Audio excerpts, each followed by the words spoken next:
مولا علی شیر خدا نے اپنی زندگی ساری 9 سال کی عمر تھی جب کلمہ پڑھا تھا، 9 سال حضور نے سب گھر والوں کی دعوت پکائی، اور جب سب لوگ آ گئے سارے خاندان والے، تو فرمایا میں اللہ کا نبی ہوں، کون کون میری مدد کرے گا؟ آپ کو پتہ ہے نا کہ جب مشکل وقت آتا ہے نا، یہ تو تب پتہ چلتا ہے نا ساتھ کون چلتا ہے۔ امیر آدمی ہو نا، جس کے پاس 10 کروڑ روپیہ ہو، اور وہ اپنے مکان کا تیسرا لینٹر ڈالنے لگے نا، تیسرا، تو سارے بڑے بڑے لوگ آ کے پوچھتے ہیں چودھری صاحب کوئی ضرورت ہوئی تو بتانا، پیسے پوچھے۔ تو غریب آدمی کی چھت گر جائے تو اسے کوئی بھی نہیں پوچھتا، بلکہ جن سے تعلق ہوتا ہے وہ بھی موبائل بند کر لیتے ہیں، وہ کہتے ہیں اب اس نے واپس کیسے کرنے۔ حضرت مولا علی اس زمانے میں جب سام سونگ گیا سب کو، حضور نے فرمایا کون کون میرے ساتھ چلے گا؟ روٹی بھی کھا لی، گھر بھی آ گئے، صادق اور امین بھی کہہ دیا، جب کہا چلے گا کون کون؟ چپ کر گئے۔ تو حضرت علی کہتے جب میں نے حضور کے چہرے پر ذرا پریشانی دیکھی نا، یہ چلتے کیوں نہیں؟ تو آپ فرماتے ہیں کہ ابھی میں کھجور کھا رہا تھا، کرتا لمبا پہنا ہوا تھا، سب سے پیچھے بیٹھا تھا، اور حضرت علی کا قد بھی درمیانہ تھا۔ آپ فرماتے ہیں میں اٹھا اور کھجور ابھی میرے منہ میں تھی، جھٹپٹ میں نے اسی طرح نکال کے جیب میں ڈال، اور میں پنجوں کے بل کھڑا ہو گیا، دونوں بازو کھڑے کر کے کہا حضور یہ نہیں بولتے تو نہ بولیں، انا ناصرو کا یا رسول اللہ، انا حافظو کا یا رسول اللہ۔ حضور آپ جہاں جہاں کہیں گے علی آپ کا مددگار بنے گا، دین کی مدد کرے گا، اور اگر آپ تک کوئی آئے گا تو علی آپ کی حفاظت کرے گا۔ 9 سال کی عمر میں چلے علی دین کی نوکری کے لیے، پھر بدر میں بھی پہلی صف میں، احد میں بھی پہلی صف میں، خندق میں بھی پہلی صف میں۔ ایک جنگ میں حضور نے کہا علی تو رہ جا، اس دفعہ رہ جا، تو عرض کی رو پڑے حضرت علی، دلیر آدمی تھے، رو پڑے، کہنے لگے حضور آپ مجھے بچوں اور عورتوں کے پاس چھوڑ کے جا رہے ہیں؟ حضور مجھے لے چلے، میں میدان کا زندگی ساری گزار دی، ساری زندگی گزار دی، اپنے زمانے میں آپس کا اختلاف بھی دیکھا، ساری زندگی شیر خدا نے دین کو دے دی۔ کوفے کی جامع مسجد میں 21 رمضان کو جب حضرت علی کو خنجر لگا نا، تو تاریخ میں جملہ محفوظ ہے، خنجر لگا نا جب، وہ 9 سال کی عمر میں یاری لگائی، 63 سال عمر ہو گئی، جب خنجر لگا تو کہنے لگے فزت برب الکعبہ، مجھے رب کعبہ کی قسم آج کامیاب ہو گیا ہوں، پانی پرن سہیلیاں تے رنگا رنگ کڑے، اسی پریا اس دا جانیے جس دا توڑ چڑھے۔ کہا دیکھو بھائی میں آج کامیاب ہو گیا، میں کامیاب ہو گیا، وہ جو میں نے کہا تھا حضور میں ساتھ رہوں گا، تے لے سجنا سا توڑ نبھائی، جان دیتی راہ تیرے، دے دیا ہر چیز دین کو دے دی۔ کون سی پراپرٹی چھوڑ کے گئے پیچھے؟ کون سا نظام بنا کے گئے؟ امام حسن بھی شہید ہوئے، پتہ ہے آپ کو؟ امام حسن کا بھی دن منانا چاہیے کہ نہیں؟ ان کے یوم وصال پہ بھی کچھ جلسہ کر لیا کرو، بڑے ہیں امام حسین سے، جدھر سارا زمانہ چلتا ہے ادھر چل پڑتے ہو۔ حدیث میں جہاں جہاں نام آیا نا، پہلا امام حسن کا ہے، دوسرا امام حسین کا ہے، اور امام حسین کے اپنے جملے ہیں، فرماتے ہیں نیرا میرا بھائی نہیں میرا امام بھی ہے، میرا امام بھی ہے۔ اور آپ فرمایا کرتے تھے میں نے بڑی چیزیں اس حسن سے سیکھی ہیں، جو انہوں نے سیکھا ایک بتاؤں اس میں سے؟ کچھ لوگ تھکے تھکے ہیں آپ میں سے، حالانکہ میں تو زیادہ سفر کر کے آیا ہوں، عرض کروں جو انہوں نے سیکھا ہے؟ سنو، امام حسین خود بتاتے ہیں، فرماتے ہیں کہ اب میرے بھائی نا امام حسن اپنی ایک بیوی کو طلاق دینا چاہتے تھے، اختلاف شدید ہو گیا، بات طلاق تک آ گئی، مجھے پتہ چلا تو میں پہنچا، میں نے کہا بھائی جان کیا اختلاف ہے بھابھی سے؟ سنا طلاق دینے لگے ہیں؟ فرمایا ہاں طلاق دے دوں گا۔ چلی گئی ہے میکے، فرمایا بتائیں غلطی کیا، کیوں دے رہے ہیں؟ تو امام حسن فرمانے لگے حسین آپ نے قرآن نہیں پڑھا؟ میں نے کہا جی پڑھا ہے، بتائیں۔ کہنے لگے اللہ فرماتا ہے ہن لباس لکم وانتم لباس لہن، مرد عورتوں کا لباس ہے، عورتیں مردوں کا لباس ہے۔ فرمایا میری بیوی میں کوئی کمزوری ہوگی تو میں پردہ ڈالوں گا کہ دنیا کو بتاؤں گا؟ امام حسین کہتے ہیں میں نے اٹھ کے بھائی کا ہاتھ چوما، میں نے کہا آیت میں نے پہلے بھی پڑھی تھی، تفسیر آج سمجھ میں آئی ہے، تفسیر آج سمجھ میں آئی ہے، میرے بڑے بھائی نے سمجھائی ہے، سمجھ میں آئی۔ کہتے ہیں کچھ دنوں کے بعد امام حسن نے بیوی کو طلاق دے دی، میں پھر آیا اور میں نے کہا میرے شانوں والے بھائی آپ بھی بتا دیں کیا مسئلہ تھا؟ تو کہتے میرا ماتھا چوما میرے بڑے بھائی نے، اور کہنے لگے حسین چھوڑ، وہ غیر محرم بی بی ہے، میں کسی غیر کی باتیں تیرے ساتھ کیا کروں، طلاق دے دی، غیر محرم ہو گئی، اب اس کا ذکر کیا چھیڑنا۔ کہتے میں سمجھ گیا کہ میرا بھائی قرآن کی اس روح کو جانتا ہے جو حسین تک بھی پہنچ رہی ہے۔ بھائیو امام حسن رضی اللہ تعالیٰ عنہ آپ کو پتہ ہے یہ کائنات کا وہ عظیم شخص ہے، حسن ابن علی، وہ عظیم ہستی ہے جس نے تاج چھوڑ دیا، تخت چھوڑ دیا، پر نبی پاک کی امت کو جوڑ دیا۔ نبی کریم نے ان کو اپنے ساتھ بٹھا کے کہا تھا، صحیح بخاری میں موجود ہے، کہا یہ میرا بیٹا حسن سید ہے، یا مسلمانوں کی دو جماعتیں لڑیں گی تو یہ صلح کرائے گا۔ حضرت امام حسن نے تخت چھوڑا، تاج چھوڑا، لیکن مسلمانوں کو آپس میں اتنی بڑی قربانی، اتنی بڑی قربانی۔ یہاں تو بھائی چھوٹا سا مسئلہ ہوتا ہے، مسجد میں اچھے بھلے امام صاحب نماز پڑھا رہے ہوتے ہیں، بچے پڑھ رہے ہوتے ہیں، اور مسجد میں تو تقریباً 15-20 چودھری تو ہر مسجد میں ہوتے ہیں۔ تو آڑے پینڈ تے نہیں ہیں جی؟ چلو اللہ کا شکر ہے جی، اتنے نہیں تھوڑے نے، چلو اللہ کرے وہ بھی نال ہی رل جان، درویش ہی چنگی چدرا دا کی کرنا ہے۔ تو ویسے میں نے دیکھا ہے تھوڑی سی جو کسی شہر کی بڑی مسجد ہوتی ہے اس میں 15-20 چودھری ہوتے ہیں، اور مولوی صاحب کی مجبوری ہے سب کی مان کے چلنا، دو کی نہ مانے قاری صاحب، دو کی۔ اب وہ یہ نہیں دیکھیں گے کہ دین کا نقصان ہو رہا ہے، مسجد کا مسئلہ ہے، بچوں کا مسئلہ ہے، ان کو تو ذات کا مسئلہ ہے، میری نہیں مانی لیا تھا چھٹی۔ وہ خدا کے بندو، ہم 2 منٹ کے لیے چدراہٹ نہیں چھوڑتے، دین کا نقصان کر دیتے ہیں۔ امام حسن نے پوری حکومت چھوڑ دی، پوری حکومت۔ اتنا بڑا سخی کم آپ کو ملے گا جو سخاوت کرے اور نبی کی امت کو بچائے صلی اللہ ہو۔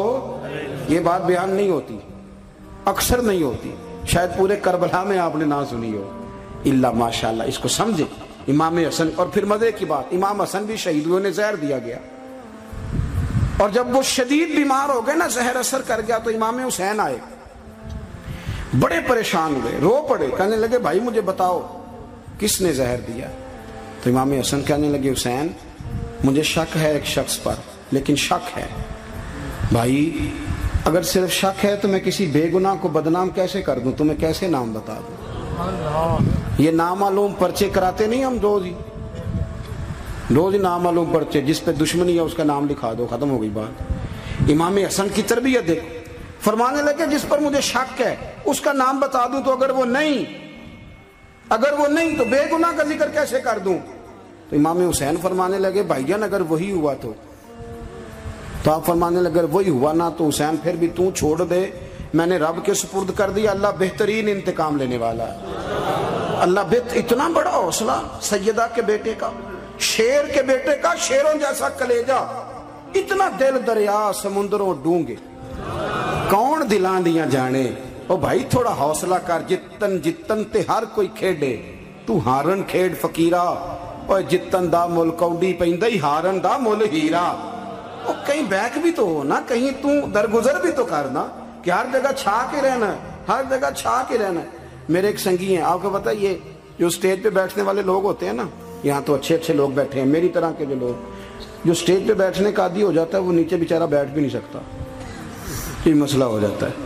میں اکثر کہتا ہوں کہ کبھی نیچے بیٹھ کے تو دیکھو کیا فرض ہوتا ہے۔ اگر کسی بندے کی کوئی شان ہے تو وہ جو سب سے پیچھے بیٹھا ہے اس کی شان ویسی کی ویسی ہے، کوئی کمی آ جائے گی؟ کچھ بھی نہیں۔ مجھے ذاتی طور پر دیانتداری سے کہتا ہوں، مسجد میں بیٹھا ہوں، جب میرے آنے پہ لوگ نعرے لگاتے ہیں مجھے تکلیف ہوتی ہے۔ میں کہتا ہوں یار نبی پاک کی نعت چل رہی تھی، اس کا ادب زیادہ ہے یا اجمل قادری کا ادب زیادہ ہے؟ چھوڑیں آپ، جو آیا ہے وہ بیٹھ جائے گا، ختم ہو گئی بات۔ اور ویسے بھی جو لوگ جلسوں کے لیے محنت کرتے ہیں نا، بیچارے اشتہار لگاتے ہیں، مسجد کی صفائی کرتے ہیں، جو لنگر پکاتے ہیں، وہ تو اسٹیج پہ آتے نہیں، حالانکہ زیادہ ثواب تو ان کو ملتا ہے، وہ تو پیچھے چھپے ہوتے ہیں۔ میں کئی دفعہ مجھے پتہ چل جائے نا اس کارکن نے زیادہ کام کیا اس جلسے کے لیے، تو میں اس کے کان میں کہتا ہوں میرے لیے بھی دعا کری، اس لیے کہ تو نے محنت کی ہے، تیرا اجر اور ہے۔ ہم تو شان سے آئے بیٹھے اور چھٹی کر گئے۔ بھائی تھوڑا پیچھے بھی دیکھے، نبی کریم کے پورے خاندان کی قربانیاں، پورے خاندان۔ دوپہر کو کھانا نہ پکاؤ تو ہمارے بچے موبائل توڑ دیتے ہیں، اور شام کو مرضی کا نہ پکاؤ تو واک آؤٹ کر جاتے ہیں، کہتے ہیں لے آؤ پیسے پھر برگر لے آئیے، میری مرضی کا نہیں پکا۔ سیدہ فرماتی ہیں میرے گھر میں مہینہ چولہا نہیں جلا، مہینہ چولہا۔ 3 روزے رکھے سیدہ فاطمہ نے، مولا علی نے، امام حسن نے، امام حسین نے، اور تینوں دن افطار کے وقت فقیر مانگنے آ گیا تو کھانا وہاں دے دیا۔ آپ کا کیا خیال ہے جو بے صبرہ آدمی ہو وہ کربلا میں جا کے لڑے گا؟ جس کو عادت ہی نہ ہو بچپن سے ٹھہرنے کی وہ لڑے گا؟ جو ذرا سی بات پہ ڈگمگا جاتا وہ لڑے گا؟ اسٹیج پہ نہیں بٹھایا تو لڑ پڑے وہ لڑے گا؟ او خدا کے بندو، بڑا حوصلہ چاہیے، بڑا ظرف چاہیے۔ امام علی مقام کا ایک قد ہے، ان کا ایک وقار ہے، ان کا ایک حسن ہے۔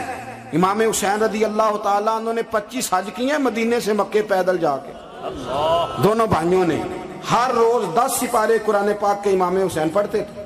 حضرت عبداللہ ابن زبیر کہتے ہیں میں سیدہ فاطمہ کے بیٹے حسن اور حسین سے جب بھی ملا ہوں دونوں بھائیوں نے روزہ رکھا ہوا ہوتا تھا۔ انہوں نے اپنی زندگی تقوی سے گزاری، پرہیزگاری اور سخاوت۔ سبحان اللہ۔ پتہ ہے سخی مالدار نہیں ہوتا، حضور نے فرمایا بندہ دل کا غنی ہوتا ہے۔ مالدار تو بندہ بنتا ہی تب ہے جب پیسے جمع کرے، سخاوت کرنے سے تھوڑی مالدار بنے گا۔ اس لیے درویش کہتے ہیں مالا والے سخی نہیں ہوندے، سخیاں کل مال نہیں ہوندا۔